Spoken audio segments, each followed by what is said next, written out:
در روزگاران قدیم وقتی دیو خشکسالی بر ایران زمین چیره میشد و زندگی را میراند، هیچ کس یارای جنگیدن با او را نداشت مگر ایزد باران تیشتر. چنان میبارید که اهریمن شکست میخورد و همه موجودات موذی فراری میشدند. تیشتر ستاره نگهبان ایران زمین است و ما صدای تیشتر.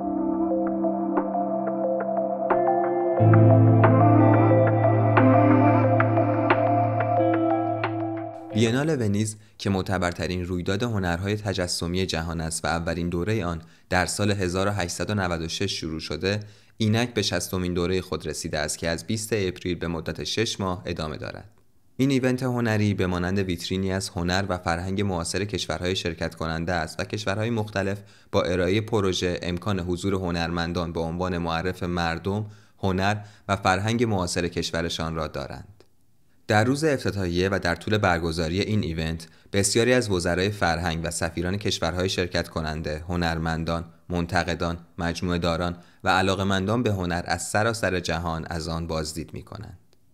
امسال هم رژیم اسلامی با چند تن از هنرمندان وابسته به نظام در لیست شرکت کنندگان این ایونت هنری معروف هستند که با واکنش منفی فعالین سیاسی ایرانی در ایتالیا و اروپا مواجه شده و نامه‌های متعددی به این فستیوال ارسال و از میزبانی این رژیم هنرکش در این فستیوال اظهار تأسف کردند.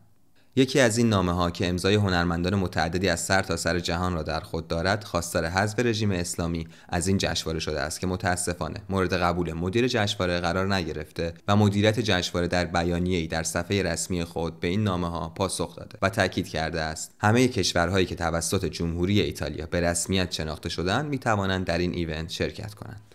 حضور در این جشنواره در شرایطی اتفاق می‌افتد که رژیم اسلامی ایران هر گونه آزادی و هر نوع فرم هنری را سرکوب کرده و می‌کند. هنرمندان و شخصیت‌های فرهنگی بسیاری همکنون در زندان‌های قرون وسطایی رژیم به سر می‌برند.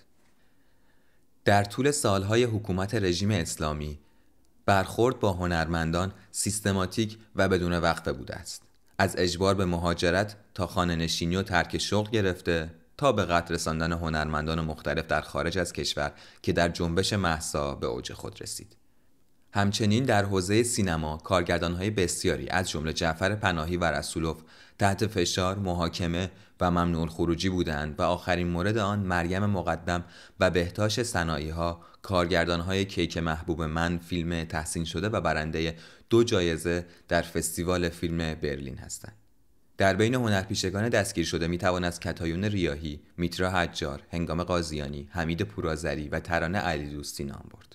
موسیقیدان‌هایی مانند نوید افقه و محمود میرزایی از کار بیکار و تحت پیگرد ناقانونی قرار گرفتند. حمید نیکخواه، گرافیست، نیک یوسفی، عکاس و زینب موسوی، کمدین نیز ممنوع الکار شدند. و در پایان خوانندگانی که به شکل ناعادلانه در بند زندان‌های رژیم هستند: سامان یاسین و توماج صالحی که در زیر شکنجه زندانبان‌های اوین رنج می‌کشند و شروین حاجی‌پور خواننده انقلاب مهسا و برنده جایزه گرمی که در دادگاهی به 3 سال زندان و خواندن آهنگ‌هایی با تم ضد آمریکایی محکوم شده است. انتخابات سیاسی اخیر در ایران به طور گسترده‌ای از طرف مردم بایکوت شده بود. رژیم در این انتخابات که از طرف مردم سیرک انتخاباتی نام گرفته بود، با تمامی حیله‌ها و ترفندها نتوانست بیش از 10% مردم را به پای صندوق‌های رای بکشاند. جنایات علیه هنر و هنرمندان در طول 45 سال حکومت رژیم اسلامی از چشم دوستان هنر در جهان به هیچ وجه پنهان نمانده است. از این رو حضور جمهوری اسلامی در این جشنواره با واکنش‌های منفی از طرف چهره‌های مطرح هنری جهان قرار گرفته است.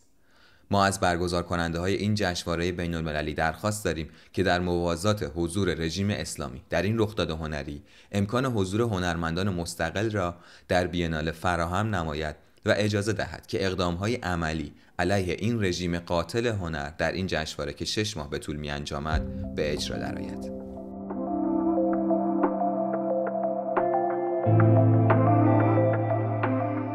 در انتها از شما دوستان و همراهان خارج از کشور، هنرمندان و هنردوستان، فعالین مدنی و سیاسی و تمام آزادی خواهانی که از ابتدای این راه مبارزه خودشون رو علیه این رژیم جنایتکار و هنرستیز ادامه دادن دعوت می‌کنیم تا یک بار دیگر به جامعه جهانی یادآور شویم که این لکه سیاه جایی در بوم هنر ایران ندارد.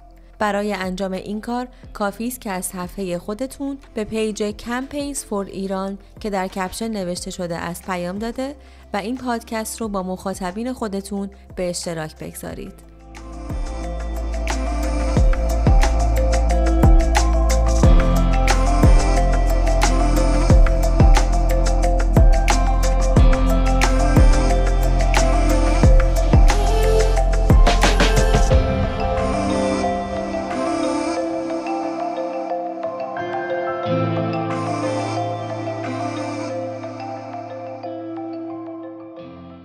شما به اپیزود 4 رادیو تیشتر گوش کردید و تموم.